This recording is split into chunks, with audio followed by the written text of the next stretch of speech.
Дети, хотите, я вас научу делать массаж? Мишка, можно я тебе сделаю массаж? Однажды осенним днем друг-медведь взял бумагу и стал рисовать. Сначала он нарисовал большие волшебные глазки, которые все видят и замечают. Потом он нарисовал улыбчивый рот. Потом он нарисовал ушки, которые все слышат.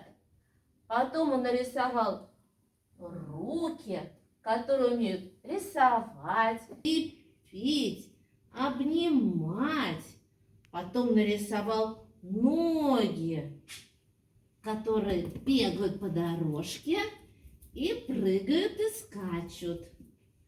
Потом он нарисовал сердце, посмотрел и обрадовался. И это же мой друг! Такой друг нужен всем детям. Мишка, сделай мне массаж тоже.